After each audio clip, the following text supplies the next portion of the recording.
Hi everyone, ಇವತ್ತು ವಿಡಿಯೋದಲ್ಲಿ ಜಿಮೇಲ್ನ delete ಮಾಡೋದು ಹೇಗೆ ಅಂತ ತಿಳಿಸ್ಕೊಡ್ತೀನಿ. ವಿಡಿಯೋನ ಪೂರ್ತಿಯಾಗಿ ನೋಡಿ. ಜಿಮೇಲ್ನ ಡಿಲೀಟ್ ಮಾಡೋದು ಹೇಗೆ ತಿಳಿಯೋಣ. ಅದಕ್ಕೂ ಮುಂಚೆ ಈ ವಿಡಿಯೋಗೆ ಲೈಕ್ ಮಾಡಿ, ಸಬ್ಸ್ಕ್ರೈಬ್ ಮಾಡಿಲ್ಲ ಸಬ್ಸ್ಕ್ರೈಬ್ ಮಾಡಿ, ಸ್ವಿಚ್ ಅಕೌಂಟ್ ಕ್ಲಿಕ್ ಮಾಡಿ. ಕೆಳಗಡೆ ಇದೆಲ್ಲ ಮ್ಯಾನೇಜ್ ಅಕೌಂಟ್ಸ್, ಆಮೇಲೆ ಗೂಗಲ್ ಇದೆಲ್ಲ ಗೂಗಲ್ನ ಕ್ಲಿಕ್ ಮಾಡಿ. ಇಲ್ಲ ನಿಮಗೆ ಎಷ್ಟು ಅಕೌಂಟ್ ಇದೆ ಅಷ್ಟು ಅಕೌಂಟ್ ಇಲ್ಲಿ ತೋರಿಸ್ತದೆ.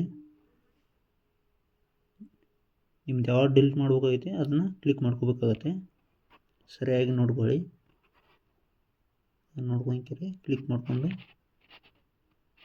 3 ಡಾಟ್ ಮೇಲೆ ಕ್ಲಿಕ್ ಮಾಡಿ. ಇದೆಲ್ಲ ರಿಮೂವ್ ಅಕೌಂಟ್ ಆಯ್ತು ನೋಡಿ. Remove account